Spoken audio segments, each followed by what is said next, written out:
ವಿಶೇಷವಾಗಿ ಶ್ರೀ ಶಾರದಾಂಬೆಯನ್ನು, ತಾಯಿ ಸರಸ್ವತಿಯನ್ನು, ಹಾಸನ ಜಿಲ್ಲೆಯ ಶಕ್ತಿ ದೇವತೆಯಾದಂತಹ ಹಾಸನಾಂಬೆಯನ್ನು, ಹಾಸನ ಜಿಲ್ಲೆಯ ಬೇಲೂರು ತಾಲೂಕಿನ ಚೆನ್ನಕೇಶ್ವರ ಸ್ವಾಮಿಯನ್ನು, ಶ್ರವಣಬೆಳಗೊಳದ ಗೊಮ್ಮಟೇಶ್ವರನ ಸ್ಮರಣೆಯನ್ನು ಮಾಡ್ತಾ ದೇವಾನುದೇವತೆಯ ಪಾದಗಳಿಗೆ ನನ್ನ ಸಾಷ್ಟಾಂಗ ನಮಸ್ಕಾರವನ್ನು ಅರ್ಪಣೆ ಮಾಡ್ತಾ, ನನಗೆ ಜನ್ಮ ಕೊಟ್ಟಂಥ ಕೆಂಪೇಗೌಡ ಮತ್ತು ಸಾಕಮ್ಮನವರ ಪಾದಕ್ಕೆ ನಮಸ್ಕರಿಸುತ್ತಾ, ಈ ಒಂದು 13ನೇ ವರ್ಷದ ಸಂಸ್ಕಾರ ಅಂತಕ್ಕಂತಹ ಈ ಒಂದು ಕಾರ್ಯಕ್ರಮದಲ್ಲಿ ಉಪಸ್ಥಿತಿ ಇರತಕ್ಕಂತಹ ಈ ಕಾರ್ಯಕ್ರಮದ ಕೇಂದ್ರ ಬಿಂದುಗಳು, ನಮಗೆ ಮಾರ್ಗದರ್ಶಕರು, ಕರ್ನಾಟಕ ಚಲನಚಿತ್ರದ ಸುಮಾರು 50 ವರ್ಷಗಳ ಕಾಲ ಮೆಲ್ಕನ್ನು ಹಾಕಿ ಇಡೀ ಕರ್ನಾಟಕ ರಾಜ್ಯದಲ್ಲಿ ಮನೆ ಮಾತಾಗಿರ್ತಕ್ಕಂಥ ನಮ್ಮ ಹಿರಿಯರು ಆದಂಥ ಸನ್ಮಾನ್ಯ ದೊಡ್ಡಣ್ಣವರೇ, ಅದೇ ರೀತಿ ಪ್ರಥಮದಲ್ಲಿ ಮಾತಾಡಿದಂತಹ ಇವತ್ತಿನ ಮುಖ್ಯ ಅತಿಥಿಗಳಾದಂಥ ನಮಗೆಲ್ಲರಿಗೂ ಸಹ ಮಾರ್ಗದರ್ಶನವನ್ನು ನೀಡಿ ಪೋಷಕರಿಗೆ ಮತ್ತು ಶಿಕ್ಷಕರಿಗೆ, ವಿಶೇಷವಾಗಿ ವಿದ್ಯಾರ್ಥಿಗಳಿಗೆ ಮಾರ್ಗದರ್ಶನವನ್ನು ನೀಡಿದಂತಹ ನಮ್ಮ ಆತ್ಮೀಯ ಸಹೋದರರು ಆದಂತಹ ಉತ್ತಮ ವ್ಯಕ್ತಿತ್ವವನ್ನು ಹೊಂದಿರತಕ್ಕಂಥ ಬಸವರಾಜ್ ಸರ್ ಅವರೇ, ವಿಶೇಷವಾಗಿ ಈ ಕಾರ್ಯಕ್ರಮದಲ್ಲಿ ಉಪಸ್ಥಿತಿ ಇರತಕ್ಕಂತಹ ಈ ಸಂಸ್ಥೆಯ ಏಳಿಗೆಗೆ ಹಗಲಿರುಳು ದುಡಿತಕ್ಕಂತಹ ನಮಗೆ ಮಾರ್ಗದರ್ಶಕರು ಆದಂತಹ, ಇದೇ ರೀತಿಯಲ್ಲಿ ಒಂದು ಸಂಸ್ಥೆಯನ್ನು ಹೊಂದಿರತಕ್ಕಂತಹ ನನ್ನ ಹಿರಿಯ ಅಣ್ಣನೂ ಆದಂತಹ ಸನ್ಮಾನ್ಯ NS ರಾಜು ಅವರೇ, ಅದೇ ರೀತಿಯಲ್ಲಿ ವಿಶೇಷವಾದಂಥ ಕಾಳಜಿಯನ್ನು ಹೊತ್ತು ಇವತ್ತು ಕರ್ನಾಟಕ ರಾಜ್ಯ ವೈದ್ಯಕೀಯ ಡೀನ್ ಆಗಿ ಸೇವೆಯನ್ನು ಸಲ್ಲಿಸಿ ಈ ಸಂಸ್ಥೆಗೆ ಅತಿ ಹೆಚ್ಚು ಒತ್ತನ್ನು ಕೊಡುವುದ್ರ ಮುಖಾಂತರ ಸಂಸ್ಕಾರವನ್ನು ಯಾವ ರೀತಿ ಇರಬೇಕು, ಸ್ಟೂಡೆಂಟ್ಸ್ಗಳನ್ನ ಬಲವರ್ಧನೆ ಯಾವ ರೀತಿ ಮಾಡಬೇಕು ಅಂತಕ್ಕಂಥ ಒಂದು ಮಾರ್ಗದರ್ಶನವನ್ನು ಕೊಡ್ತಕ್ಕಂತಹ ಸನ್ಮಾನ್ಯ ರಾಜೇಶ್ ಶೆಣೆಯವರೇ, ವಿಶೇಷವಾಗಿ ಈ ಒಂದು ಕಾರ್ಯಕ್ರಮದಲ್ಲಿ ಉಪಸ್ಥಿತಿ ಇರ್ತಕ್ಕಂಥ ತಡವಾಗಿ ಕಾರ್ಯಕ್ರಮಕ್ಕೆ ಬಂದಂಥ ಶ್ರೀಮಾನ್ ಚಂದ್ರಯ್ಯನವರ ಈ ಕಾಳಜಿಯನ್ನು ಇಲ್ಲಿ ಹಾಸನ ಜಿಲ್ಲೆಯಲ್ಲಿ ಸಂಸ್ಥೆಯನ್ನು ಮಾಡಬೇಕು, ಮಕ್ಕಳುಗಳಿಗೆ ವಿದ್ಯಾಭ್ಯಾಸವನ್ನು ಹಾಸನ ಜಿಲ್ಲೆಯಲ್ಲಿ ಹುಟ್ಟೂರಲ್ಲಿ ಕೊಡಬೇಕು ನಿಮ್ಮ ತಂದೆ ತಾಯಿ ಹೆಸರಲ್ಲಿ ಅಂತಕ್ಕಂಥ ಮಾರ್ಗದರ್ಶನ ನೀಡಿದಂಥ ಸನ್ಮಾನ್ಯ TR ಚಂದ್ರಯ್ಯನವರೇ, ಈ ಒಂದು ಕಾರ್ಯಕ್ರಮದಲ್ಲಿ ಉಪಸ್ಥಿತಿ ಇರತಕ್ಕಂಥ ಈ ಸಂಸ್ಥೆಯ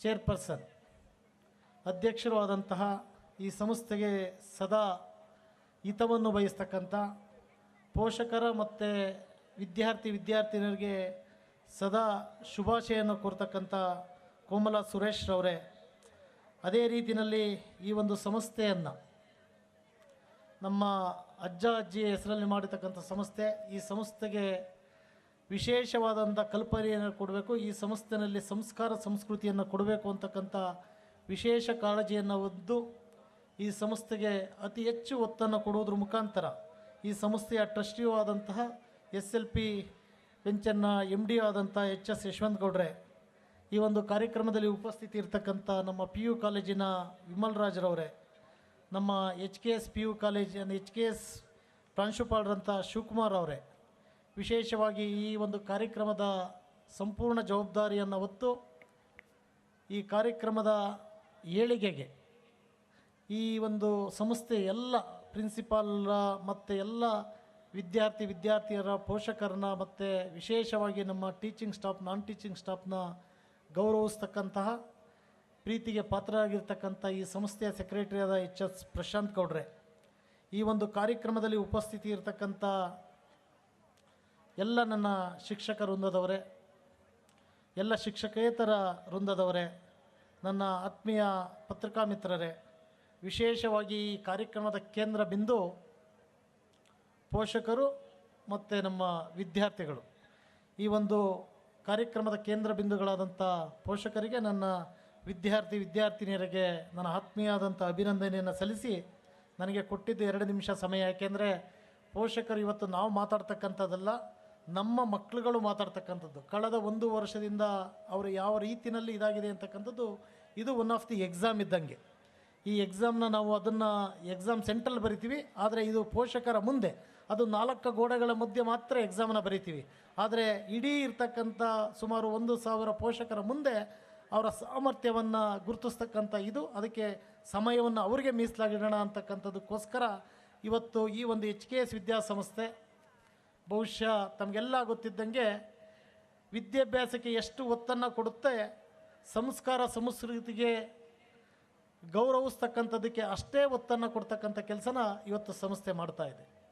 ತಮಗೆಲ್ಲ ಗೊತ್ತಿದ್ದಂಗೆ ಬಹುಶಃ ಮನುಷ್ಯನಿಗೆ ನೆಮ್ಮದಿ ಯಾವಾಗ ಅಂತ ಅಂದರೆ, ಮಕ್ಕಳುಗಳು ಹಾಸ್ಟೆಲಲ್ಲಿ ಊಟ ಮಾಡ್ತಾ ಇರ್ತಾರೆ. ನಾನು ಅನಿವಾರ್ಯ ಕಾರಣಗಳಿಂದ ಒಂದೊಂದು ಸಲ ಬರ್ತಾ ಇರ್ತೀನಿ. ಅವರ ಪ್ರೀತಿ ವಿಶ್ವಾಸ ನೋಡಿದ್ರೆ ಬಹುಶಃ ಯಾವ ರೀತಿ ಇರುತ್ತೆ ಅಂದರೆ, ಸ್ವತಃ ಇಲ್ಲಿರ್ತಕ್ಕಂಥ ಎಲ್ಲ ಮಕ್ಕಳುಗಳು ನಮ್ಮ ಮಕ್ಕಳುಗಳು ಅಂತಕ್ಕಂಥ ಭಾವನೆ ನಮಗೆ ನಿಜವಾಗ್ಲೂ ಬರುತ್ತೆ. ಅಂತಹ ಒಂದು ವಿಶ್ವಾಸವನ್ನು ಕೊಡ್ತಂಥ ಮಕ್ಕಳು ದೇವರ ಸಮಾನ ಅಂತ ಹೇಳ್ತೀವಿ. ಸಾಕ್ಷಾತ್ ಮಕ್ಕಳುಗಳು ದೇವರ ಸಮಾನನೇ. ಆದರೆ ದೇವರ ಸಮಾನ ಅವ್ರಿಗೆ ತೀಡ್ತಕ್ಕಂಥದ್ದು ಬಹುತೇಕ ನಮ್ಮ ಟೀಚರ್ಸ್ಗಳು ಮತ್ತು ನಮ್ಮ ಪೇರೆಂಟ್ಸ್ಗಳು ಅವರ ಪಾಲು ಬಹು ಮುಖ್ಯವಾದಂಥದ್ದು. ಅವರನ್ನು ತೀಡಿ ನಮ್ಮ ಬಸವರಾಜ್ ಅವರು ಹೇಳ್ತಾಯಿದ್ರು, IAS ಆಫೀಸರ್ ಯಾಕಾಗಬೇಕು, IPS ಆಫೀಸರ್ ಯಾಕಾಗಬೇಕು, ಈ ಸಮಾಜದ ಒಬ್ಬ ಉದ್ಯಮಿ ಯಾಕಾಗಬೇಕು, ಈ ಸಮಾಜದಲ್ಲಿ ಒಬ್ಬ ಕಟ್ಟಕಡೆಯ ರೈತನ ಮಗ ಈ ದೇಶವನ್ನು ಆಳ್ತಕ್ಕಂಥದ್ದು ಯಾಕಾಗಬೇಕು ಅಂತಕ್ಕಂಥದ್ದನ್ನು ಹೇಳ್ತಾಯಿದ್ರು. ಬಹುಶಃ ಎಲ್ಲದಕ್ಕೂ ಮೂಲ ಕಾರಣ ವಿದ್ಯೆ ಅಂತಕ್ಕಂಥದ್ದು. ವಿದ್ಯೆ ಇಲ್ಲದ ಅಂದರೆ ಏನೂ ಆಗೋದಿಲ್ಲ. ನಮ್ಮ ಕೃಷ್ಣೇಗೌಡರು ತುಂಬ ಗಾಂಭೀರ್ಯವಾಗಿ ಹೇಳ್ತಾಯಿದ್ರು, ತುಂಬ ಅಚ್ಚುಕಟ್ಟಾಗಿ ಹಳ್ಳಿ ಭಾಷೆಯಲ್ಲಿ ನಮ್ಮ ಪೇರೆಂಟ್ಸ್ಗಳ ಜವಾಬ್ದಾರಿ ಏನು ಅಂತಕ್ಕಂಥದ್ದನ್ನು ಸಂಪೂರ್ಣವಾಗಿ ಹೇಳ್ತಾಯಿದ್ರು. ನಾನು ಎಲ್ಲ ನನ್ನ ಆತ್ಮೀಯ ಪೋಷಕ ಮಿತ್ರರಲ್ಲಿ ಮನವಿಯನ್ನು ಮಾಡ್ತೀನಿ, ದಯವಿಟ್ಟು ನಾವು ಶಾಲೆಗೆ ಕಳಿಸಿದ್ದೀವಿ, ಶಾಲೆಯಲ್ಲಿ ಎಲ್ಲ ಟೀಚರ್ಸ್ ನೋಡ್ತಾರೆ, ನಮ್ಮ ಪಾತ್ರ ಏನೂ ಇಲ್ಲ ಅಂತಕ್ಕಂಥದ್ದನ್ನು ನಾವು ಯಾವತ್ತೂ ತಿಳ್ಕೋಬಾರ್ದು. ಬಹುತೇಕ ಪಾತ್ರಗಳನ್ನ ತಾವು, ಏಕೆಂದರೆ ಶಾಲೆಯಲ್ಲಿ 8 ಗಂಟೆಗಳ ಕಾಲ ಇದ್ದರೆ ತಮ್ಮ ಜೊತೆ 16 ಗಂಟೆಗಳ ಕಾಲ ಇರ್ತಾರೆ. ಆ ಸಮಯದಲ್ಲಿ ಮಕ್ಕಳುಗಳ ಚಟುವಟಿಕೆಗಳೇನಿರುತ್ತೆ, ಆ ಚಟುವಟಿಕೆ ಮಕ್ಕಳುಗಳನ್ನ ಹೋಗುಗಳನ್ನ ಗಮನಿಸ್ತಕ್ಕಂಥದ್ದು, ಅವರ ಸರಿಯಾದ ನಡೆಯಲ್ಲಿ ನುಡಿನಲ್ಲಿ ನಡೆಸ್ಕೊಂಡು ಹೋಗ್ತಕ್ಕಂಥ ಜವಾಬ್ದಾರಿ ಈ ಶಾಲೆಯಲ್ಲಿ ನಮ್ಮ ಶಿಕ್ಷಕರದಿರುತ್ತೆ, ಮನೆಯಲ್ಲಿ ನಮ್ಮ ಪೋಷಕರದಿರುತ್ತೆ. ಆವಾಗ ಮಾತ್ರ ಸಾಧ್ಯ. ಏಕೆಂತಂದರೆ ಇಲ್ಲ ಅಂತಂದರೆ ಖಂಡಿತವಾಗ್ಲೂ ಸಾಧ್ಯ ಆಗಲ್ಲ. ಮಕ್ಕಳುಗಳನ್ನ ನಡೆಯನ್ನು ನುಡಿಯನ್ನು ಅವರ ಮಾರ್ಗದರ್ಶನವನ್ನು ಕೊಡ್ತಕ್ಕಂಥದ್ದು ನಮ್ಮ ಪೋಷಕರ ಮತ್ತು ಟೀಚರ್ಸ್ಗಳ ಜವಾಬ್ದಾರಿ ಅಂತಕ್ಕಂಥದ್ದನ್ನು ಈ ಸಂದರ್ಭದಲ್ಲಿ ಹೇಳ್ತಾ, ಬಹುಶಃ 13ನೇ ವರ್ಷದ ಒಂದು ಈ ಸಂಸ್ಥೆಯ ಇವತ್ತು ಆನ್ಯುವಲ್ ಡೇ ಏನಿದೆ, ಇದು ನಿಜವಾಗ್ಲೂ ಸಹ ನಮಗೆ ಖುಷಿಯನ್ನು ತರ್ತಕ್ಕಂಥದ್ದು. ಏಕೆಂದರೆ ನಮ್ಮ ಸನ್ಮಾನ್ಯ ದೊಡ್ಡಣ್ಣವರು, ನಾನು ಅವರ ಪ್ರೀತಿಗೆ ಪಾತ್ರನಾಗಿರ್ತಕ್ಕಂಥವನು. ಅಂದರೆ ವಿಶೇಷವಾಗಿ ಅವರನ್ನು ತುಂಬ ಗೌರವಿಸ್ತೀವಿ. ಎಲ್ಲ ಸಭೆಯ ಸಮಾರಂಭಗಳಲ್ಲಿ ನಾನು ಒಂದು ಮನವಿಯನ್ನು ಮಾಡಿದ್ದವರಿಗೆ, ದಯವಿಟ್ಟು ನಮ್ಮ ಮಕ್ಕಳುಗಳಿಗೆ ಮಾರ್ಗದರ್ಶನವನ್ನು ಕೊಡಬೇಕು, ನಮ್ಮ ಟೀಚರ್ಸ್ಗಳಿಗೂ ಕೊಡಬೇಕು, ಅದ್ರ ಜೊತೆಯಲ್ಲಿ ಪೋಷಕರಿಗೂ ಕೊಡಬೇಕು. ಇವತ್ತಿನ ಕಾರ್ಯಕ್ರಮಕ್ಕೆ ತಾವು ಬರಬೇಕು ಅಂತಕ್ಕಂಥದ್ದು ಹೇಳಿದ್ದು.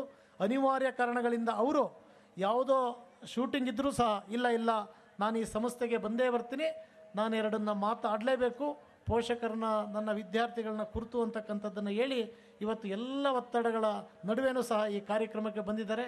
ಯಾಕೆ ಬಹುಶಃ ನೀವು ದೊಡ್ಡಣ್ಣವರ ಒಂದು ಮಾತು ಮುಗಿದ ತಕ್ಷಣ ಇವತ್ತು ಏನೋ ತಮ್ಮ ಮಕ್ಕಳ ಪ್ರತಿ ವರ್ಷದ ಅಂತ್ಯದಲ್ಲಿ ಪ್ರತಿಮೆಯನ್ನು ನೋಡಲಿಕ್ಕೆ ತಾವು ಇದ್ದೀರಾ, ಕಾತುರ, ಅದಕ್ಕೆ ಸಮಯವನ್ನು ವ್ಯರ್ಥ ಮಾಡೋದ ರೀತಿಯಲ್ಲಿ.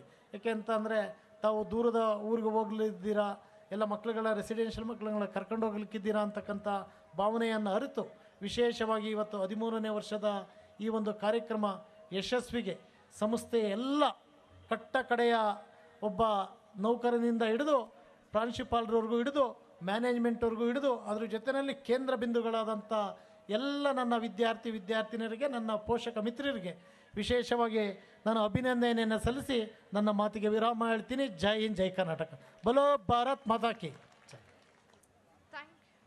Thank you, sir, for sharing your wonderful message. What we learn with pleasure, we never forget. Now I would like to invite Ms. Krupa, the convener, to announce the Academic Excellence Award winners and the 100% attendance award winners for the academic year 2023 and 24. Good evening, everyone. Present out here. Excellence is never an accident. Success is not an accident. It is an hard work, perseverance, learning, studying, sacrifice. It's always result of high intention, sincere effort, and intelligent execution. It represents a wise choice of many alternative choices. Not chance determines your destiny. Quoting this high grade, I take a great privilege and immense pleasure to announce our school kids' names for the great success who have secured excellent marks on this auspicious occasion. I would like to call trustee of HKS Group of Institution, Mr. Chandraya sir, to appreciate our children by wishing them. Now I would like to call the students who have topped this academic year on the stage by class-wise. Pre-KG City Branch, Janaki Madhu. LKG City Branch, Anvi CP. UKG City Branch, BM Lishan. Pre-KG, Anaga Lakshmi HD. LKG of HKS Kids, Dakshibuvan SN. UKG, Pratik Abraham, class 1st standard. Ms. Maulya Gowda, class 2nd A, Jiansh Jain.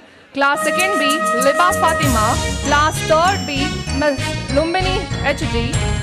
3rd B, Diksha Iti. 4th A, Sharvi. 4th B, Anvi Jain. 5th A, Aisiri HS. 5th B, Moitadi. 6th A, Risha Ranganath. 6th B, Yashonidhi S. Murthy. 6th C, Nadine Gowda MG. 7th A, Chahan Raj HP. 7th B, Dushant M. Gowda. 7th C, Siddhant NS. 8th A, Namana M. 8th B, Lavinashri Y. 8th C, Manoj G. Patel. 8th D, Chirag R. 10th, 9th A, Maulya. 9th B, Kamya Sinha. 9th C, Ashwant M. 9th D, Amruta JM. 9th E, Lakshmi Shri M. 10th A, Vibha GK. 10th B, Swayam Kotari M. 10th C, Likit S.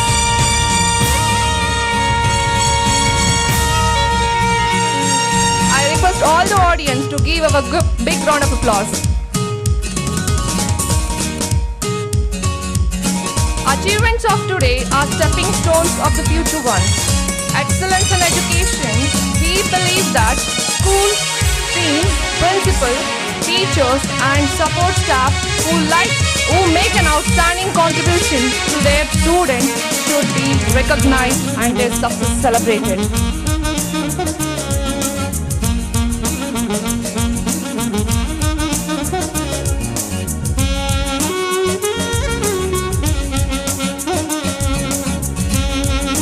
I request Krishna Gowda sir to accompany the gathering.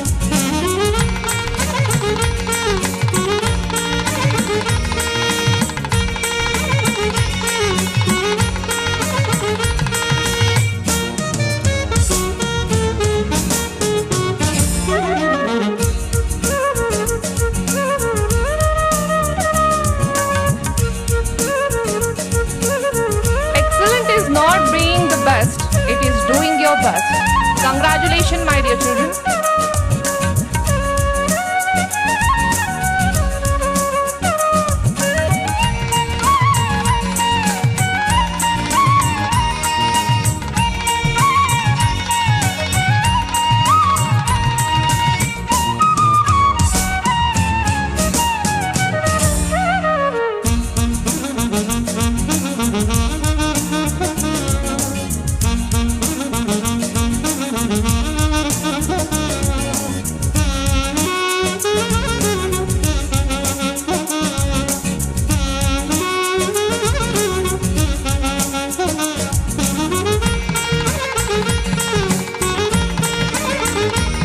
Thank you, dignitaries.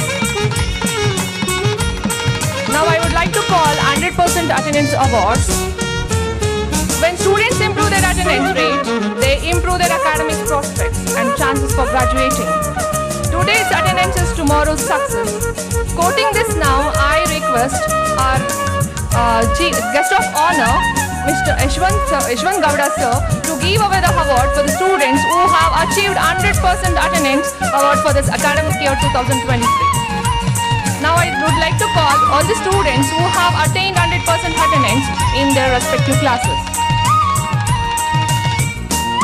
From grade 1, Anjali UKP, 6th A, Lekan Gowda V, 6th A, Lois Gowda V, 6th A, Prakuti, 7th A, Sohan Kumar MK, 7th A, Umar Salma, 7th B, Shreya KS, 7th B, Jayant K. Gowda, 8A Chetan Sedi, 8A Nishchal Gowda, 8A Kushal Payar, 8A Gautam Gowda DM, 8B Dhavalashri D, 8B Nichita M, 9A Akshata Kehal, 9A Jashwant, 9th B Master Shivu M, 10th A Jeevan Gowda Sisi, 10th A Mohit Karthik.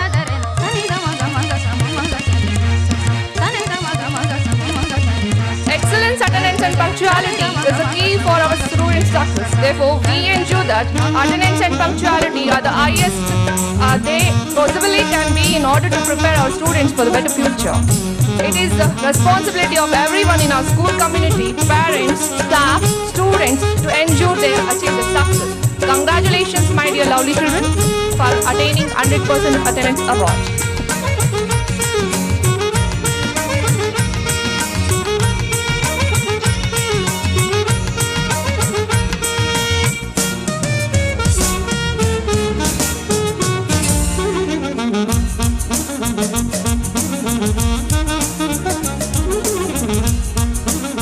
Thank you all the dignitaries. Thank you, children.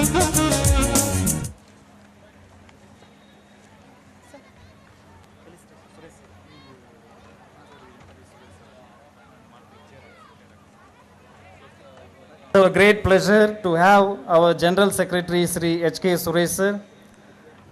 He is the person who is always with us in all the activities that we do. He always focuses on the holistic development of all the children, those who study here. He also insists that each child who enters the HKS International School should be learned well, should become a great citizen in the future. So, behalf of the HKS family, we honor to felicitate our General Secretary, sir. Moment Suresh sir ಬಗ್ಗೆ ಹೇಳೋ ಅವಶ್ಯಕತೆನೇ ಇಲ್ಲ. ಇಲ್ಲಿರೋ ನೆಲೆಸಿರುವಂಥ ಸರ್ವ ಜನಕ್ಕೂ Suresh sir ಬಗ್ಗೆ ಗೊತ್ತು. ಕಾರ್ಯಕ್ರಮದ ಬಿಗಿನಿಂಗಿಂದ ಸುರೇಶ್ ಸರ್ಗೆ ಸನ್ಮಾನ ಮಾಡಬೇಕು ಅಂತ ತುಂಬ ಆಸೆ ಇತ್ತು. ಅವ್ರು ತುಂಬ ವಾರ್ನಿಂಗ್ ಕೊಟ್ಟರು ನನಗೆ. ಈಗ ಏನು ಮಾಡ್ತಾರೋ ಗೊತ್ತಿಲ್ಲ, ಆದರೂ ತೊಂದರೆ ಇಲ್ಲ. ಈ ಸಂಸ್ಥೆಯ ಪರವಾಗಿ, ನಮ್ಮ ಪೇರೆಂಟ್ಸ್ ಪರವಾಗಿ, ಆಡಳಿತ ಮಂಡಳಿ ಇರ್ಬೋದು, ಟೀಚರ್ಸ್ ಇರ್ಬೋದು, ವಿದ್ಯಾರ್ಥಿಗಳ ಪರವಾಗಿ ಅವ್ರು ಆಸ್ ಅ ಒಂದು general secretary of HKS institution ಆಗಿ ಮಾಡ್ತಾ ಇಲ್ಲ, ಬೇಲೂರು ವಿಧಾನಸಭಾ ಕ್ಷೇತ್ರದ ಶಾಸಕರಾಗಿ ಅತ್ಯುನ್ನತವಾದ ಜನಸೇವೆಗೆ, ಯಾವುದು ಭ್ರಷ್ಟಾಚಾರ ರಹಿತವಾಗಿ ಶ್ರಮಿಸ್ತಾ ಇರುವ ಶಾಸಕರಿಗೆ ನಮ್ಮ ಪ್ರೀತಿಯ ಜನತೆಯ ಪರವಾಗಿ, ನಮ್ಮ ಟೀಚರ್ಸ್ ಪರವಾಗಿ, ಸ್ಟೂಡೆಂಟ್ಸ್ ಪರವಾಗಿ ಅತ್ಯಮೂಲ್ಯವಾದ ಒಂದು ಚಿಕ್ಕ ಸನ್ಮಾನ ನಮ್ಮ ಇವತ್ತಿನ ಮುಖ್ಯ ಅತಿಥಿಗಳಾದ ದೊಡ್ಡಣ್ಣ ಅವರಿಂದ ನೆರವೇರಬೇಕೆಂದು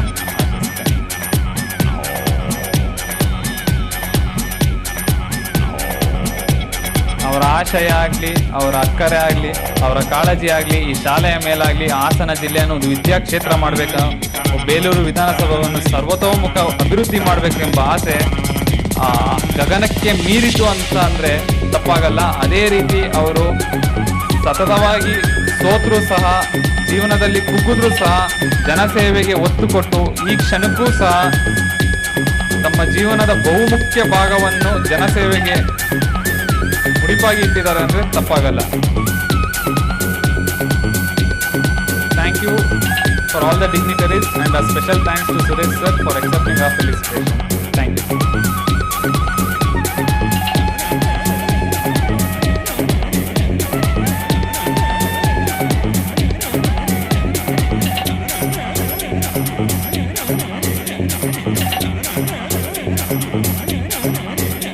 ಕಲಾ ಸರಸ್ವತಿ ಚಂದನವನದ ದೊಡ್ಡ ಸಾಧನೆ ಮಾಡಿದ ದೊಡ್ಡಣ್ಣನವರ ಒಂದು ಕಿರು ಪರಿಚಯ ಚಿಕ್ಕದಾಗಿ.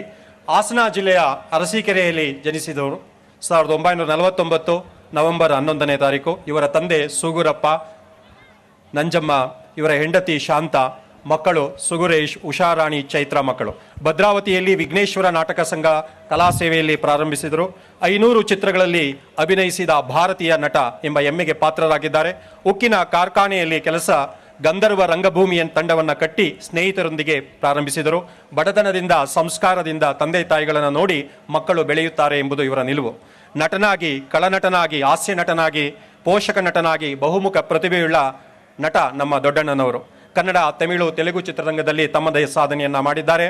ಹಲವಾರು ಪ್ರಶಸ್ತಿಗಳನ್ನು ತಮ್ಮ ಮುಡಿಗೇರಿಸಿಕೊಂಡಿದ್ದಾರೆ. ಕನ್ನಡ ರಾಜ್ಯೋತ್ಸವ, ಕರ್ನಾಟಕ ಚಲನಚಿತ್ರ ಪ್ರಶಸ್ತಿ, ಸೀಮಾ ಅವಾರ್ಡ್, ಹೀಗೆ ಅನೇಕ ಪ್ರಾಕಾರಗಳಲ್ಲಿ ತಮ್ಮ ಪ್ರಶಸ್ತಿಯನ್ನು ತಮ್ಮದಾಕಿಸಿಕೊಂಡು ಚಂದನವನಕ್ಕೆ ತಮ್ಮದೇ ಆದ ಕೊಡುಗೆಯನ್ನು ನೀಡಿದ್ದಾರೆ. ಟು ವಿ ಚಿತ್ರಕ್ಕೆ ಅತ್ಯುತ್ತಮ ಪೋಷಕ ನಟ 98-99ರಲ್ಲಿ ಇವರಿಗೆ ಸಿಕ್ಕಿದೆ. 2012ರಲ್ಲಿ ಕಟಾರಿ ವೀರ ಸುರಸುಂದರಾಂಗಿ ಸೀಮಾ ಪ್ರಶಸ್ತಿ ಬಂದಿದೆ. ಭಾರತ ಚಲನಚಿತ್ರ ಪ್ರಶಸ್ತಿ ಪ್ರದಾನ ಸಮಾರಂಭದಲ್ಲಿ ಇವರಿಗೆ ಪ್ರಶಸ್ತಿ ದೊರೆತಿದೆ. 2016ರಲ್ಲಿ 6ನೇ ಬಾರಿ ಕನ್ನಡ ತಾಲೂಕು ಸಾಹಿತ್ಯ ಸಮ್ಮೇಳನದ ಅಧ್ಯಕ್ಷರು ಅರಸೀಕೆರೆಯಲ್ಲಿ ಇವರಾದರು. ಕಲಾವಿದ ಸಂಘದ ಖಜಾಂಚಿಯಾಗಿ ಕೂಡ ಸೇವೆಯನ್ನು ಸಲ್ಲಿಸಿದ್ದಾರೆ. ಕಡಲೆ ದೊಡ್ಡಪ್ಪನವರ ಮೊಮ್ಮಗ, ಚಂದನವನದ ಬೆಳ್ಳಿ ತಾರೆಯ ಮಗ, ಹಾಸ್ಯಕ್ಕೆ ಇವರೇ ಅಂಕುರ, ಮನಸೂರೆಗೊಂಡ ಬೆಳ್ಳಿ ಕಾಲುಂಗುರ. ಕಲಾ ಸೇವೆಯೇ ಜೀವನಾಡಿ, ಕನ್ನಡ ಭಾಷೆಯೇ ನರನಾಡಿ, ರಂಗಭೂಮಿಯ ಮೂಲಕ ಕಲಾ ಪ್ರವೇಶ, ಅಭಿನಯದಲ್ಲಿ ಪರಕಾಯ ಪ್ರವೇಶ. ಎಲ್ಲ ಪಾತ್ರಗಳು ಇವರಿಗೆ ಲೀಲಾಜಾಲ, ರಂಗಭೂಮಿಯೇ ಇವರ ನೈಜ ಬಲ. ಈ ನಮ್ಮ ಭಾರತೀಯ ನಟರು ನಕ್ಕು ನಲಿಸುವ ಹಾಸ್ಯ ನಟ. ಈ ದಿನ ಅವರಿಗೆ ನಮ್ಮ ಭಾಗ್ಯ, ಅವರಿಗೆ ಸನ್ಮಾನ ಸಮಾರಂಭವನ್ನು ನೆರವೇರಿಸಿಕೊಡಬೇಕು ಅಂತ ನಾವು ಅತಿಥಿ ಗಣ್ಯರಲ್ಲಿ ವಿನಂತಿಸ್ತಾ ಇದ್ದೇನೆ.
For doing the honors.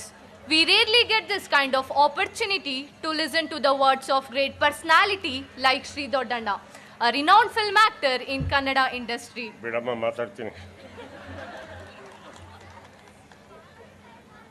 ಮೊದಲೇ ಹೇಳ್ಬಿಡ್ತೀನಿ, ನಮ್ಮ ಅಮ್ಮನಾಣೆಗೂ ನನಗೆ ಇಂಗ್ಲೀಷ್ ಬರಲ್ಲ.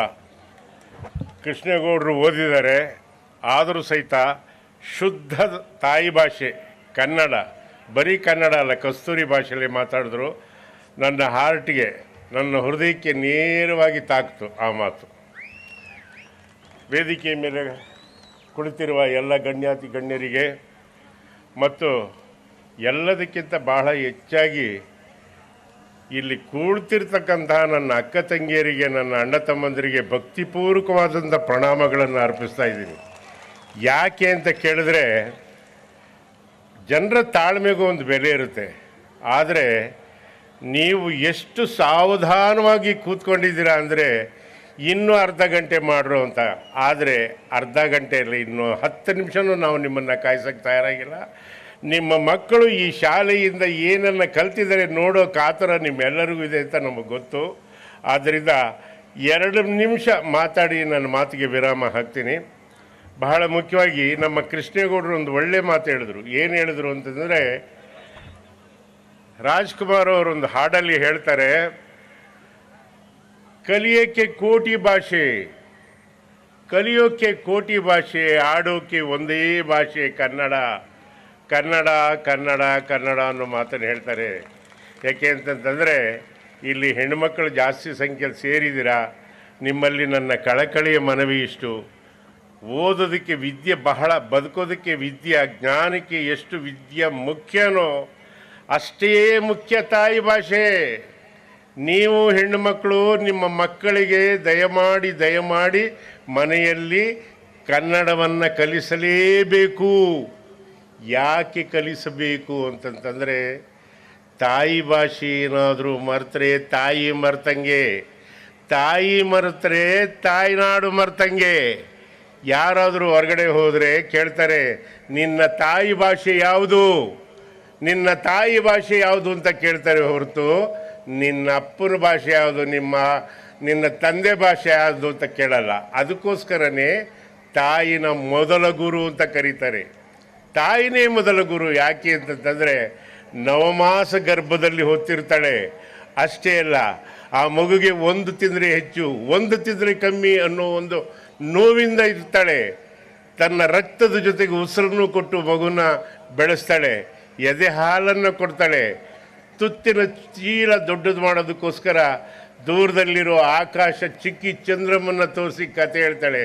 ಅದಕ್ಕೆ ತಾಯಿಗಿಂತಲೂ ಮಿಗಿಲಾದ ತಾಯಿ ಗುರು ಜಗತ್ತಿನಲ್ಲಿ ಬೇರೆ ಯಾರೂ ಇಲ್ಲ. ಯಾಕೆ ಇಷ್ಟೆಲ್ಲ ಪೀಠಿಕೆ ಯಾಕೆ ಹೇಳ್ತಾ ಇದ್ದೀನಿ ಅಂದರೆ, ಏನನ್ನೂ ಬಯಸದೇ ಇರೋ ಜೀವ ಯಾರಾದರೂ ಇದ್ದರೆ ತಂದೆ ಅಂತ ಹೇಳೋದಕ್ಕೆ ಇಷ್ಟಪಡ್ತೀನಿ. ಬಹಳ ಮುಖ್ಯವಾಗಿ ಒಂದು ವಿಷಯ ತಿಳ್ಕೋಬೇಕು. ನನ್ನ ಇಷ್ಟು ವರ್ಷದ ಜೀವಮಾನದಲ್ಲಿ ನಾನು ನೋಡಿದ್ದೀನಿ, ನಮ್ಮ ಸುರೇಶ್ ಅಣ್ಣನ ಬಗ್ಗೆ ಹೇಳಬೇಕು ಅಂತಂತಂದರೆ ಅಪ್ರತಿಮ ಸಾಹಸಿ ಅಂತ ಹೇಳ್ತೀನಿ. ದೇವರಾಣೆ ಒಂದು ಸತಿ ಕೈ ಚಪ್ಪಳಿ ತಟ್ಟಿ. ಯಾಕೆ ಅಂತ ನನ್ನ ಪ್ರಶ್ನೆ ಕೇಳಿ ನಾನು ಉತ್ತರ ಹೇಳ್ತೀನಿ. ನನ್ನ ಚಿಕ್ಕಳಿಯ ಈ ಸತಿ ಅವ್ರ ಜೊತೆನೇ ಗೆದ್ದಿದ್ದಾರೆ. ಹಾಗಾಗಿ ಈ ಎಲೆಕ್ಷನ್ಗೆ ನಾವು ಹೋಗಲ್ಲ. ಭಾಳ ಮುಖ್ಯವಾಗಿ ನಿಮ್ಗೆ ಇನ್ನೊಂದು ವಿಷಯ ಹೇಳಬೇಕು. ನನ್ನ ಹೆಂಡತಿ ಇರೋದು ಕೇವಲ 3 ಅಡಿ 3.25 ಅಡಿ ಇರ್ಬೋದು ಅಷ್ಟೇ. ಆದರೆ ನಾನು 6 ಅಡಿ ಇದ್ದೀನಿ. ಇವತ್ತು ನನ್ನ ಎದುರಿಸ್ತಾಳೆ ಅಂದರೆ ಯಾವ ಮಟ್ಟಕ್ಕೆ ಎದುರಿಸ್ತಾಳೆ ಅಂದರೆ, ನಾನೊಂದು ಸತಿ ಯೋಚನೆ ಮಾಡ್ತೀನಿ, ದೇವರೇನಾದರೂ ಅವಳಿಗೆ 6 ಅಡಿ ಎತ್ತರ ಕೊಟ್ಬಿಟ್ಟಿದ್ರೆ ಏನು ಮಾಡ್ತಿದ್ಲು, ನನ್ನ ಏನಾದ್ರು ನುಂಗಿಂಗ್ ಹಾಕ್ಬಿಡ್ತಿದ್ಲೇನೋ ಅಂತ. ನೀವೆಲ್ಲೋಗ್ತಿರೋ ಎಲ್ಲಿ ಬಿಡ್ತಿರೋ ಗೊತ್ತಿಲ್ಲ. ಆದರೆ ಅವ್ರು ನಮ್ಮ ಹತ್ರ ಏನೂ ಕೇಳಿಲ್ಲ. ನಮ್ಮ ಮಗಳನ್ನು ಚೆನ್ನಾಗಿ ನೋಡ್ಕೊಂಡವ್ರೆ. ಅವ್ರ ಎಲೆಕ್ಷನ್ನಿಗೆ ನೀನು ಹೋಗ್ಬೇಕು. ಹೆಂಡ್ತಿನ ಯಾರಾದರೂ ಎದುರಾಕೊಂಡು ಬದುಕೋಕ್ಕಾಗತ್ತೇನ್ರಿ ಜೀವನದಲ್ಲಿ? ಆಗೋದೇ ಇಲ್ಲ. ಯಾಕೆಂದರೆ ಅದೊಂಥರ, ನನ್ನ ಉದಾಹರಣೆ ಹೇಳು ಅಂದ್ರೆ ಹೇಳ್ತೀನಿ. ಏನಪ್ಪ ದೊಡ್ಡಣ್ಣ ಹಿಂಗೆ ಅಂತ ಅನ್ಕೋಬೇಡಿ. ದೊಡ್ಡ ಕಾಯಿಲೆ ಇದ್ದಂಗೆ. ಏನು ಅಂದರೆ ಒಂಥರ ಮೂಲವ್ಯಾಧಿ ಇದ್ದಂಗೆ. ಇಟ್ಕೊಳ್ಳೋಂಗೂ ಇಲ್ಲ, ಅನುಭವಿಸೋಂಗೂ ಇಲ್ಲ. ಹಂಗಾಗಿ ಹೋಗಿ ಪ್ರತಿ ಮನೆಯಲ್ಲೂ ಸಹಿತ ಹಳ್ಳಿಗೂ ಸಹಿತ ಹೋಗಿ ಓಟ್ ಕೇಳಿದೆ. ಓಟ್ ಕೇಳಿದ ತಕ್ಕನಾಗಿ ಅವ್ರು ಗೆದ್ದರು. ಒಳ್ಳೆ ಕೆಲಸನೂ ನಾವು ಮಾಡಿಸ್ತಾ ಇದ್ದೀವಿ ಬೆಂಗಾವಲಾಗಿ ನಿಂತ್ಕೊಂಡು. ಯಾಕೆ ಈ ಸುರೇಶ್ ಅಣ್ಣನ ಬಗ್ಗೆ 2 ಮಾತು ಹೇಳ್ತೀನಿ ಅಂದರೆ, ಇಲ್ಲಿವರೆಗೂ ನಾನು ನೋಡಿರೋ ಪ್ರಕಾರ ಯಾರು ತಂದೆ ತಾಯಿಯ ಹೆಸರಲ್ಲಿ ಒಂದು ಇನ್ಸ್ಟಿಟ್ಯೂಷನ್, ಒಂದು ವಿದ್ಯಾಸಂಸ್ಥೆಯನ್ನು ಓಪನ್ ಮಾಡ್ತಾರೆ, ಜೀವನದಲ್ಲಿ ಅವರು ಯಾವತ್ತೂ ಸೋಲು ಕಂಡವರಲ್ಲ. ಏಕೆಂದರೆ ಹೆತ್ತ ತಂದೆ ತಾಯಿಗೆ ಇದಕ್ಕಿಂತಲೂ ಮಿಗಿಲಾದ ಇನ್ನೇನು. ತಾಯಿ ತಂದೆ ಏನನ್ನು ಬಯಸಲ್ಲ, ತಮ್ಮ ಮಕ್ಕಳ ಏಳಿಗೆಯನ್ನು ಬಯಸ್ತಾರೆ. ಒಳ್ಳೆ ಶಾಲೆ ಕಟ್ಟಿದ್ದಾರೆ. ಒಳಗಡೆ ಬಂದಿದ ತಕ್ಷಣ ನನಗೆ ಎಷ್ಟು ಆನಂದ ಆಯಿತು ಅಂದರೆ ಹೃದಯ ತುಂಬಿ ಬಂತು. ಸರಸ್ವತಿಯ ಫೋಟೋ ನೋಡಿ, ಸ್ಟ್ಯಾಚ್ಯೂ ನೋಡಿ, ನಿಜವಾಗ್ಲೂ ವಾಸ್ತವವಾಗಿ ವಾಸ್ತು ಪ್ರಕಾರ ಇರೋವಂಥ ಒಂದು ವಿದ್ಯಾಸಂಸ್ಥೆಗೆ ಕಾಲಿಟ್ಟೆ. ಅದಕ್ಕಿಂತಲೂ ಹೆಚ್ಚಿಂದ ಇನ್ನೊಂದು ಹೇಳಬೇಕು ಅಂದರೆ, ಇಷ್ಟು ದೊಡ್ಡ ಸ್ಟೇಡಿಯಮ್ಮು ಎಲ್ಲೂ ನೋಡಿಲ್ಲ. ನಾನು ಬಂದಿದ ತಕ್ಷಣ ನನಗೆ ಕೇಳಿದೆ, ಈ ಸತಿ ಯಾರೊಬ್ಬರು ನನಗೊಂದು ಪ್ರಶ್ನೆ ಕೇಳಿದರು, ಕಲಾವಿದರ ಸಂಘದಲ್ಲಿ ಅಂಬರೀಷ ಹೋದ್ಮೇಲೆ ನೀವೆಲ್ಲ ಇದು ಏನು ಮಾಡ್ತಾಯಿದ್ದೀರಾ ಅಂತ. ಅದಕ್ಕೆ ಸರಿಯಾದ ಸೂಕ್ತ ಜಾಗ ಸಿಕ್ಕಿದ್ರೆ ಒಂದು ಕ್ರಿಕೆಟ್ ಮ್ಯಾಚ್ ಆಡ್ಸೋಣ ಅಂತ ಇದ್ವಿ. ಯಾಕೋ ಏನೋ ಇದನ್ನು ನೋಡಿದ ಮೇಲೆ ನನಗನ್ಸಿದ್ದು, ಇದೇ ಜಾಗದಲ್ಲಿ ನಮ್ಮ ಸಿನಿಮಾ ಆರ್ಟಿಸ್ಟ್ನ 3 ಲ್ಯಾಂಗ್ವೇಜ್ನವ್ರನ್ನ 3 ಭಾಷೆಯ ನಟರನ್ನ ಕರ್ಕೊಂಬಂದು ಕ್ರಿಕೆಟ್ ಮ್ಯಾಚ್ ಆಡಿಸ್ಬೇಕು ಅಂತ. ಹಾಗಾಗಿ ತಾವೆಲ್ಲ ಬಂದು ಉದಾರವಾಗಿ ಧನ ಸಹಾಯ ಮಾಡಬೇಕು, ನೋಡಬೇಕು ಅಂತ ಪ್ರಾರ್ಥನೆ ಮಾಡ್ಕೊಳ್ತೀನಿ. ಫಸ್ಟ್ ಇಂಡೆಂಟ್ ಹಾಕ್ಬಿಟ್ಟಿದ್ದೀನಿ. ಯಾರೋ ನಗ್ತಾವ್ರೆ, ಆನಂದ ನನ್ನ ಮಗ ಪ್ರಸನ್ನ ನಗ್ತಾವ್ರೆ.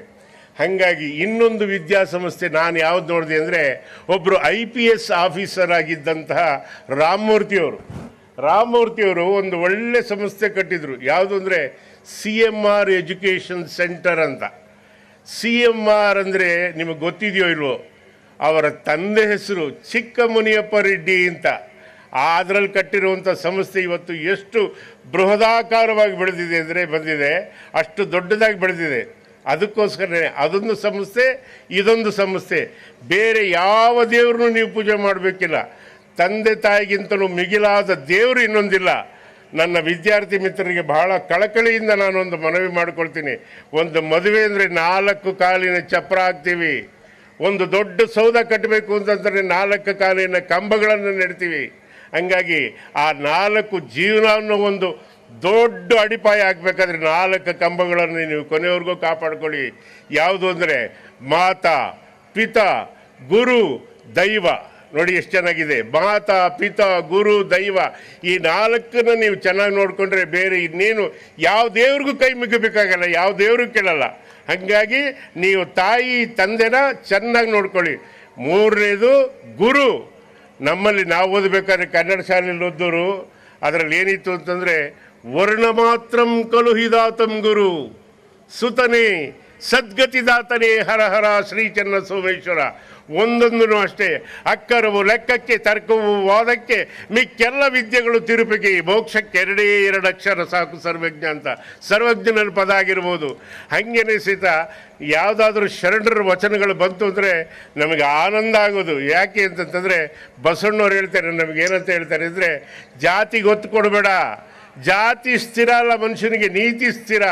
ನಮ್ಮ ಹಿರಿಯವರೆಲ್ಲ ಅದೇ ಥರ ಬದುಕಿದವರು, ಜಾತಿಗೆ ಒತ್ತು ಕೊಟ್ಟವರಲ್ಲ, ಬರೀ ನೀತಿಗೆ ಒತ್ತು ಕೊಟ್ಟವರು. ಅದಕ್ಕೆ ಬಸವಣ್ಣವರು ಒಂದು ಒಳ್ಳೆ ಮಾತು ಹೇಳ್ತಾರೆ, ಎಷ್ಟು ಚೆನ್ನಾಗಿ ಹೇಳ್ತಾರೆ ಅಂದರೆ, ವ್ಯಾಸ ಬೋಯಿತಿಯ ಮಗ, ಮಾರ್ಕಂಡಯ್ಯ ಮಾತಂಗಿಯ ಮಗ, ಮಂಡೋದರಿ ಕಪ್ಪೆಯ ಮಗಳು, ಶಿವಶರಣ ರಾವಣನ ತಾಯಿ ಕೈಕಸಿ ರಾಕ್ಷಸ ಕುಲದಾಕೆ, ಕೌಂಡಿನ್ಯ ಕಮ್ಮಾರ ಭೂಮಿ ಸುತೆ ಸೀತೆ, ಅವನ ತಂದೆ ಜನಕ ಮಹಾರಾಜ ಒಕ್ಕನಿಗ, ಸಾಕ್ಷಾತ್ ಅಗಸ್ತ್ಯ ಕಬ್ಬಿಲ, ಕುಲವನ್ನು ಅರಸದಿರಿಂಬು, ಕುಲವನ್ನು ಅರಸದಿರಿ, ಕುಲವನ್ನು ಅರಸಿ ಮುನ್ನೇನಾದಿರಿಂಬು ಅಂತ ಬಸವಣ್ಣವ್ರು ಹೇಳ್ತಾರೆ.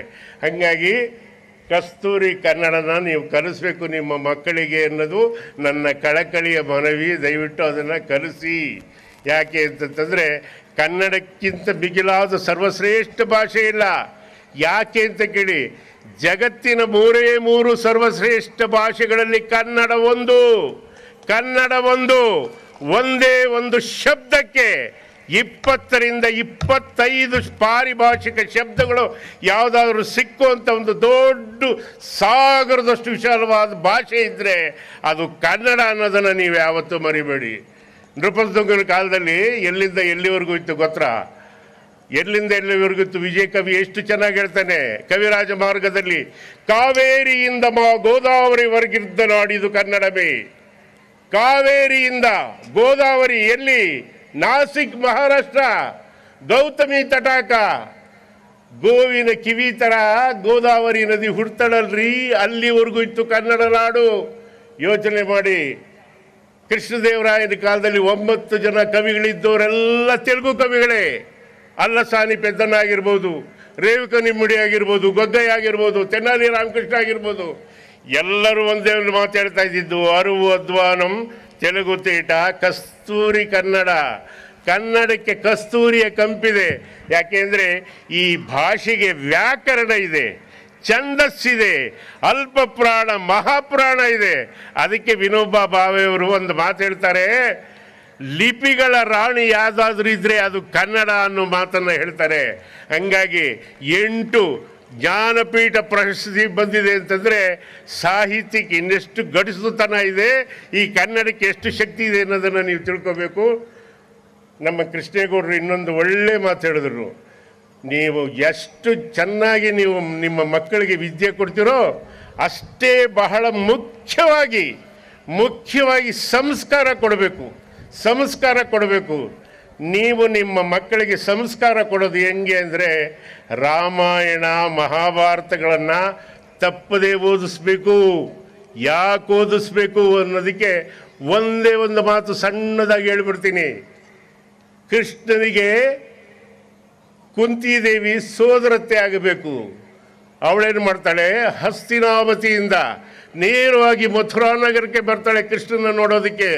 ನೋಡೋಕೆ ಬಂದಂಥ ಸಂದರ್ಭದಲ್ಲಿ ಕೃಷ್ಣನಿಗೆ ಗೊತ್ತಾಗತ್ತೆ ಕುಂತಿನ ನೋಡೋಕೆ ಬರ್ತಾ ಇದ್ದಾಳೆ ಅಂತ. ಲಘುಬಗೆಯಿಂದ 14 ಕೋಟಿ ಅಖಿಲಾಂಡ ಕೋಟಿ ಬ್ರಹ್ಮಾಂಡ ನಾಯಕ ಕೃಷ್ಣ ತಲೆ ಮೇಲಿದ್ದ ಚಿನ್ನದ ಕಿರೀಟ ತೆಗೆದು, ಕಾಲಲ್ಲಿದ್ದ ಚಡಾವನ್ನು ತೆಗೆದು, ಅತ್ತೆಯನ್ನು ಕರ್ಕೊಂಡು ಬಂದು ಕೂರಿಸಿ, ಉತ್ತರಿಯಲ್ಲಿ ತನ್ನ ಹೆಗಲ ಮೇಲಿದ್ದ ಉತ್ತರಿಯಿಂದ ತಾಯಿ ಸಮಾನರಾದಂಥ ಸೋದರತೆಯ ಬೆವರನ್ನು ಒತ್ತಿ ಹೇಳ್ತಾನೆ.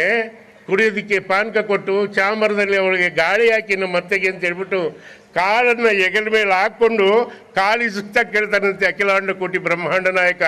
ಏನಂತ ಕೇಳ್ತಾನೆ ಅಂದರೆ, ಅತ್ತೆ ಯಾಕತ್ತೆ ಈ ಬಿಸಿಲಲ್ಲಿ ಬರಕ್ಕೆ ಹೋಗಿದ್ದೆ? ಹೇಳಿ ಕಳಿಸಿದ್ರೆ ನಾನೇ ಓಡೋಡಿ ಬರ್ತಿದ್ನಲ್ಲ ಅತ್ತೆ ಅಂದಾಗ ಕುಂತಿ ಹೇಳ್ತಾಳೆ, ಇನ್ನು 25 ದಿವಸ ಉಳಿತು ಕುರುಕ್ಷೇತ್ರದ ಯುದ್ಧಕ್ಕೆ. ನನಗೊಂದು ಮಾತು ಕೊಡಬೇಕು ಕೃಷ್ಣ, ನನಗೊಂದು ಮಾತು ಕೊಡಬೇಕು ನೀನು.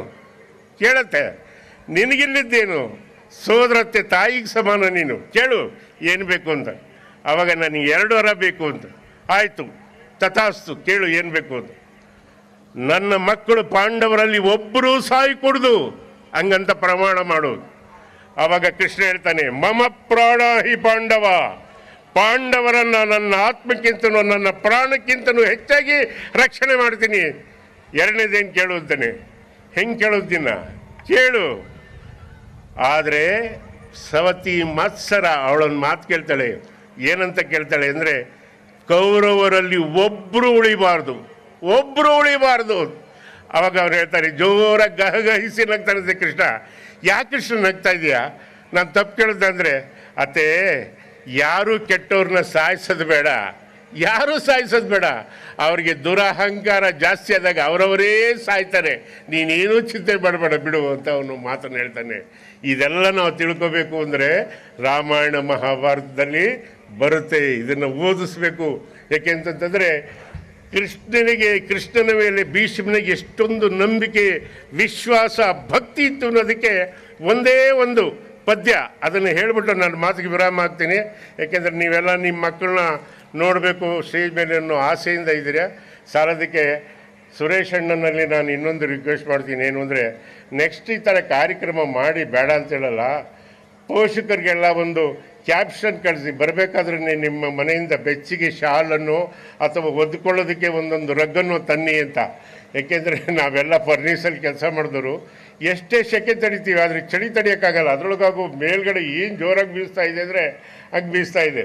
ಯಾಕೆಂದರೆ ಕೇಳ್ತಾನೆ, ಕುರುಕ್ಷೇತ್ರದ ಯುದ್ಧ ನಡೀತಾ ಇದೆ, ದುರ್ಯೋಧನ ಹೋಗು, ನೀನು ಹೋಗಿ ಕೃಷ್ಣನಲ್ಲಿ ಸಹಾಯ ಬೇಡು ಅಂತಾನೆ. ನಿಮ್ಗೆ ಅದೆಲ್ಲ ಕತೆ ಗೊತ್ತಿದೆ.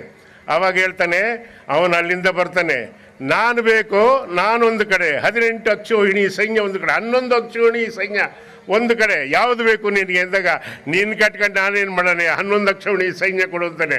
ಕುರುಸಾರ್ವಭೌಮ ಆಯಿತು ತಥಾಸ್ತು ಅಂತಾನೆ. ಅರ್ಜುನ ನೀನೊಬ್ಬ ಇದ್ರು ಸಾಕು ಅಂತಾನೆ ಬರ್ತಾನೆ. ಅದಕ್ಕೇ ಮನುಷ್ಯನಿಗೆ ದೈವ ಬಲ ಬೇಕು, ದೈವ ಬಲ ಬೇಕು. ಯಾವತ್ತೂ ಕಡೆಗಣಿಸ್ಬೇಡಿ, ಭಕ್ತಿ ಇರಬೇಕು ಅನ್ನೋ ವಿಷಯನ ನಿಮ್ಗೆ ಹೇಳೋದ್ರ ಜೊತೆಗೆ ಅವಾಗೇನಾಗುತ್ತೆ ಅಂದರೆ, ಕೃಷ್ಣನ ಕಾಯ್ಕೊಂಡಿರ್ತಾನೆ, ಬಂದು ಕೇಳ್ತಾನೆ, ದುರ್ಯೋಧನ ಏನು ಕೇಳಿದೆ ಅಂತ ಭೀಷ್ಮ ಕೇಳಿದಾಗ ಅವನು ಹೇಳ್ತಾನೆ, 18 ಅಕ್ಷೋಹಿಣಿ ಸೈನ್ಯ ಒಂದು ಕಡೆ ನಾನು, ಇವೆರಡರಲ್ಲಿ ಯಾವ್ದು ಬೇಕು ಆರಿಸ್ಕೊಂಡ. ಕೃಷ್ಣನ ಕಟ್ಕೊಂಡು ನಮ್ಗೆ ಏನಾಗಬೇಕು ತಾತ, ಅದಕ್ಕೆ ನಾನು ಅಕ್ಷೋಹಿಣಿ ಸೈನ್ಯ ಕೊಡು, ಯಾದವ್ರ ಸೈನ್ಯ ಅಂತ ಕೇಳಿದೆ. ತಥಾಸ್ತು ಅಂತ. ತಪ್ಪು ಮಾಡಿದೆ ಮಗನೇ. ಆಮೇಲೆ ಇನ್ನೇನು ಕಂಡೀಷನ್ ಹೇಳ್ದ, ನಾನು ನಿರಸ್ತ್ರನು ನಿರಾಯುಧನು, ನಿರಸ್ತ್ರ ಆಯುಧ ಧರಿಸಲ್ಲ ಹಂಗಂತ ಪ್ರಮಾಣ ಮಾಡಿದ್ದಾನೆ. ಕೃಷ್ಣ ಪ್ರಮಾಣ ಮಾಡಿದಾನ.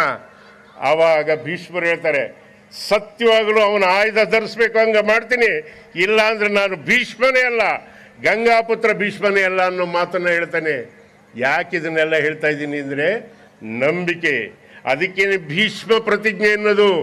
ಆವಾಗೇನಾಗುತ್ತೆ ಅಂದಾಗ, ಯುದ್ಧಕ್ಕೆ ಬಂದು ನಿಂತಾಗ ನೇರವಾಗಿ ಕೃಷ್ಣನಿಗೇನೆ ಗುರಿ ಇಟ್ಟು ಹೊಡಿತಾನೆ. ಯಾರು? ಭೀಷ್ಮ. ಬಾಣಗಳ ಸುರಿಮಳೆ ಪಕ್ಕದಲ್ಲಿ ಹೋಗುತ್ತೆ, ತಲೆ ಮೇಲೆ ಹೋಗುತ್ತೆ. ನೋಡ್ತಾನೆ ಸಿಟ್ಟು ಬಂದ್ಬಿಡುತ್ತೆ ಅಖಿಲಾಂಡ ಕೋಟಿ ಬ್ರಹ್ಮಾಂಡ ನಾಯಕನಿಗೆ. ಲಗಾಮ್ ಎಸ್ಬಿಟ್ಟು ನಿಂತ್ಕೊಂಡ್ಬಿಡ್ತಾನೆ, ವಿಶ್ವರೂಪ ತಾಳ್ಕೊಂಡು ನಿಂತ್ಕೊಂಡ್ಬಿಡ್ತಾನೆ. ಅವಾಗ ಭೀಷ್ಮ ಒಂದೇನು ಮಾತಾಡ್ತಾನೆ, ಅಸ್ತ್ರ ತ್ಯಾಗ ಮಾಡಿ ದಿಟ ಕೊಲುವ ಮನವಿ ಕೊಲು, ದಿಟ ಕೊಲುವ ಮನವಿ ಕೊಲು, ನೀ ಕೊಲುಬಡ ಇವು ನಾಸಾವಿನಿ, ಸಂಶಯವೇನಿದಕ್ಕೆ ಮಂಗಳಾತ್ಮೆಯ ಕೇಳು, ನಾಮಧಾರಿಗಳು ತೊಳಬಾರರು, ಚಕ್ರವ ಬಿಸುಡನ್ನ ಕಾಯದಲ್ಲಿ ಬಳಿಕ ಕೂದಲು ಹರಿದಿದಾದೊಡೆ ನಾನಿನ್ನ ಡಿಂಗರಿಗನಿಲ್ಲಿ. ಎಷ್ಟು ಚೆನ್ನಾಗಿದೆ ನೋಡ್ರಿ ಕನ್ನಡ. ಇದಕ್ಕೆ ಹೇಳೋದು ಕಸ್ತೂರಿ ಕನ್ನಡ ಅಂತ. ಹಾಗಾಗಿ ನಿಮ್ಮ ಮಕ್ಕಳಿಗೆ ಕಸ್ತೂರಿ ಕನ್ನಡದಲ್ಲಿ ಕಳಿಸಿ. ಯಾಕೆಂದರೆ ಇಲ್ಲಿ ಬಂದಾಗಲಿಂದ ನನಗೆ ಎಲ್ಲ ಇಂಗ್ಲೀಷಲ್ಲೇ ಮಾತಾಡ್ತಾಯಿದ್ರು. ಭಯ, ನಿರಕ್ಷರ ಕುಕ್ಷಿ ನಾನು, SLC ಫೇಲು ನಾನು. ಏಕೆ ಅಂತೀರಾ, ನಮ್ಮ ಮೇಲೆ ಪ್ರಭಾವ ಬೀರಿದವರು ಇವತ್ತು ನಿಮ್ಮ ಮುಂದೆ ನಿಂತ್ಕೊಳ್ಳೋಕ್ಕೆ ನಮಗೆ ಯೋಗ್ಯತೆ ಏನೂ ಇಲ್ಲ. ಸತ್ಯವಾಗ್ಲೂ ಹೇಳ್ತೀನಿ, ನಮಗೇನೂ ಇಲ್ಲ. ಅದು ನಮ್ಮ ತಾಯಿ ತಂದೆ ಮಾಡಿರೋ ಪುಣ್ಯದಿಂದ, ನಮ್ಮಮ್ಮ ನಮ್ಮ ಅಪ್ಪಾಜಿ ಮಾಡಿರೋ ಪುಣ್ಯದಿಂದ, ನಮ್ಮಣ್ಣ ಕೊಟ್ಟಿರೋ ಜ್ಞಾನದಿಂದ ಇವತ್ತು ನಾವು ನಿಮ್ಮ ಮುಂದೆ ನಿಂತ್ಕೊಳ್ಳೋಂಥ ಶಕ್ತಿ ಕೊಟ್ಟಿದ್ದಾನೆ ದೇವರು. ನಿಮ್ಮ ಮಕ್ಕಳಿಗೆ ನಮ್ಮ ಕೃಷ್ಣೇಗೌಡರು ಕೈ ಮುಗಿದು ಬಿಡ್ಕೊಂಡಾಗೆ ಸಂಸ್ಕಾರ ಕೊಡಿ ಅಂತ ಕೇಳಿಕೊಂಡು ನಾನು ಮಾತಿಗೆ ವಿರಾಮ ಹಾಕ್ತೀನಿ. ನಮ್ಮ ಹಳ್ಳಿ ಜನ ಎಷ್ಟು ನಿಯತ್ತೋರ್ರಿ, ಎಷ್ಟು ಒಳ್ಳೆಯ ಜನನ್ರಿ. ಅವ್ರದ್ದೊಂದು ನಿಯತ್ತಿನ ತತ್ವ ಹೇಳಿ ನಾನು ಮಾತಿಗೆ ವಿರಾಮ ಹಾಕ್ತೀನಿ.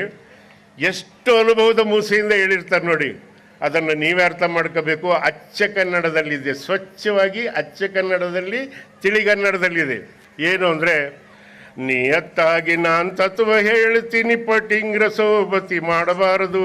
ನಿಯತ್ತಾಗಿ ನಾನ್ ತತ್ವ ಹೇಳ್ತೀನಿ ಪಟಿಂಗ್ರ ಸೋಬತಿ ಮಾಡಬಾರದು. ಮಾಡಿದ್ರೆ ಮಾಡಿಕೊಳ್ಳಿ ಮತ್ತೊಂದ ಹೇಳುತ್ತೀನಿ, ಮನದ ಗುಟ್ಟನ್ನು ಮಾತ್ರ ಹೇಳಬಾರದು. ಮಾಡಿದ್ರೆ ಮಾಡಿಕೊಳ್ಳಿ ಮತ್ತೊಂದು ಹೇಳುತ್ತೀನಿ, ಮನದ ಗುಟ್ಟನ್ನು ಮಾತ್ರ ಹೇಳಬಾರದು. ತನ್ನ ಹೆಂಡತಿ ಪತಿವ್ರತೆಯೊಂದು ತವರು ಮನೆಯಲ್ಲಿ 6 ತಿಂಗಳು ಬಿಡಬಾರದು. ತನ್ನ ಹೆಂಡತಿ ಪತಿವ್ರತೆಯೊಂದು ತವರು ಮನೆಯಲ್ಲಿ 6 ತಿಂಗಳು ಬಿಡಬಾರದು. ಬಿಟ್ಟುಕೊಳ್ಳಿ ಮುಖ್ಯವಾಗಿ ಹೇಳುತ್ತೀನಿ, ಹೋಗಿ ಬರೋದು ಮಾತ್ರ ಮರೆಯಬಾರದು. ಶಿವ ಕೊಟ್ಟ ಕಾಲಕ್ಕೆ ಧಾನ್ಯವ ಬೆಳೆದರೆ ರಾತ್ರಿ ಹೊತ್ತು ರಾಶಿಯನ್ನು ಹಾಕಬಾರದು. ಹಾಕಿದ್ರೆ ಹಾಕಿಕೊಳ್ಳಿ ಮತ್ತೊಂದು ಹೇಳುತ್ತೀನಿ, ದಾನ ಧರ್ಮದ ಕೈ ಬಿಡಬಾರದು.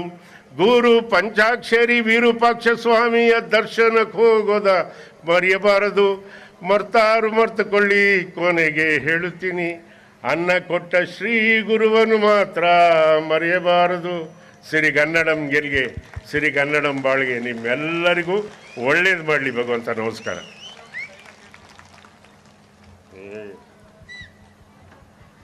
Thank you. ಕಲಾ ಸರಸ್ವತಿ ವರಪುತ್ರ ಮಗುವಿನ ಮನಸ್ಸಿರುವ ದೊಡ್ಡಣ್ಣನವರಿಗೆ ಹೃದಯಪೂರ್ವಕ ಧನ್ಯವಾದಗಳು. A journey of 1,000 miles begins with a single step. May I now humbly request Shri Nawaz Sir, the academic coordinator, to announce the CCA champions and sports champions of the academic year 2023 and 24.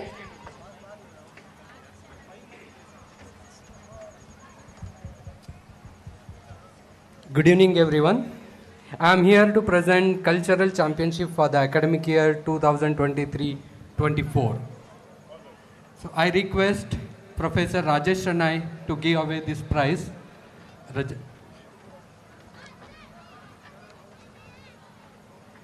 I'll start with 4th place for this one. Pragya House securing 1,264 points. It secured 4th place. And the 3rd place with Pragati House 1,329. And the 2nd place goes to Vidya House, that is with 1,413 points. And the winner for this academic year 2023-24 is Shraddha House. I would like to call the children, captain, vice captain and the teachers to get this prize. This is the rolling trophy presented every year for the achievement done in the cultural activities by the entire students. On behalf of all the students, captain and vice captain of the Shraddha House receiving and the master and mistress of the Shraddha House receiving the prize. Congratulations to Shraddha House and better luck to other houses for the next year.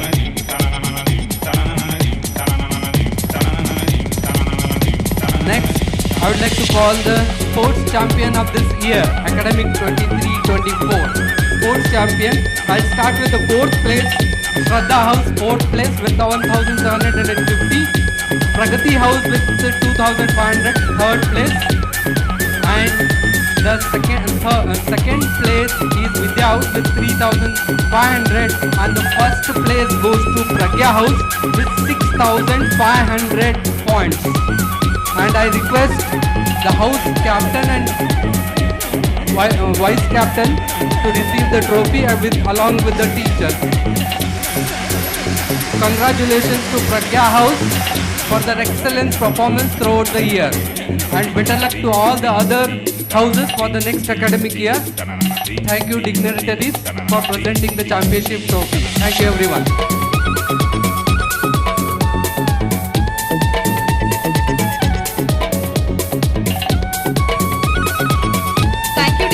For doing the honors. The evening is lovely and dark and deep, but we have promised to go miles before we go to sleep.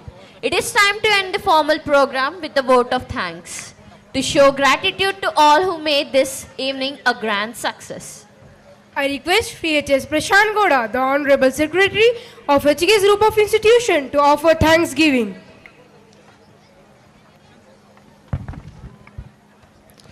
ಎಲ್ಲರಿಗೂ ನನ್ನ ಪ್ರೀತಿಯ ನಮಸ್ಕಾರಗಳು. ಎಲ್ಲ ರೀತಿಯ ಮಾತುಗಳನ್ನು ನನ್ನ ಹಿರಿಯರು ಮತ್ತು ಗಣ್ಯರು ಮಾತಾಡಿದ್ದಾರೆ. ಈ ಟೈಮಲ್ಲಿ ನಾನೇನಾದ್ರು ಮಾತಾಡೋಕೆ ಹೋದರೆ ನಿಜ ಸರ್ ಹೇಳ್ದಂಗೆ ಚಳಿಗೆ ಬಿಸಿ ನನ್ನ ಮೇಲೆ ಆರುತ್ತೆ ಅಷ್ಟೇ. ಒಂದು ಮೊದಲನೇದಾಗಿ ನನ್ನ ಪೋಷಕ ಮಿತ್ರರಲ್ಲಿ ಕ್ಷಮೆ ಇರಲಿ, ಯಾಕೆಂದರೆ 3-4 ವರ್ಷದಿಂದ ಆ್ಯನ್ಯುವಲ್ ಡೇ ಮಾಡಿರಲಿಲ್ಲ.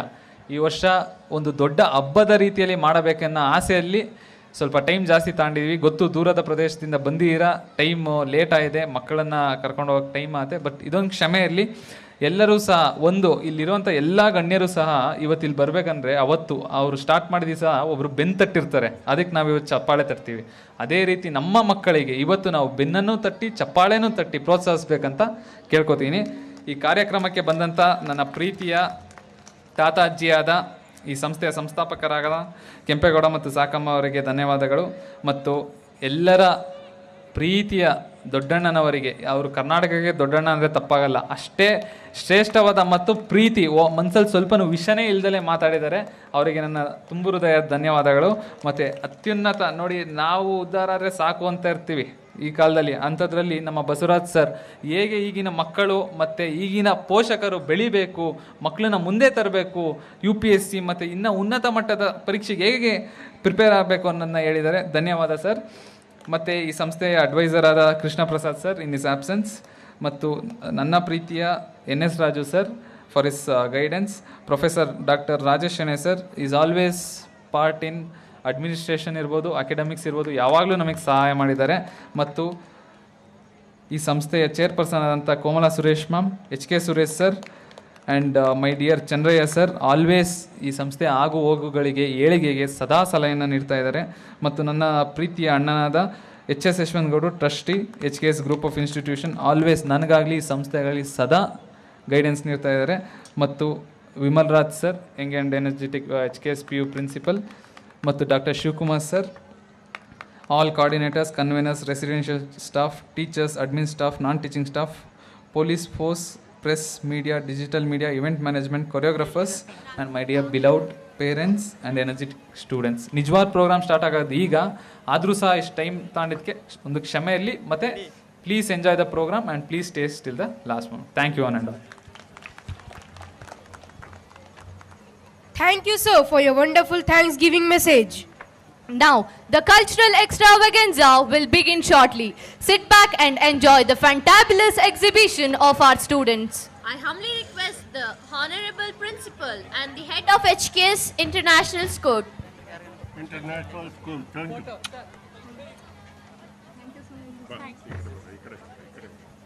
ಬರ್ರ ವೆರಿ ಗುಡ್.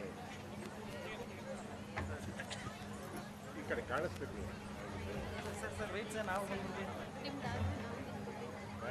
ಥ್ಯಾಂಕ್ ಯು ಕಣಪ್ಪ. ಬರೀ ನಾವು ಏರುಣ ಇಲ್ಲ ನಾಳೆ ಇಷ್ಟೊತ್ತಿಗೆ ನಾನು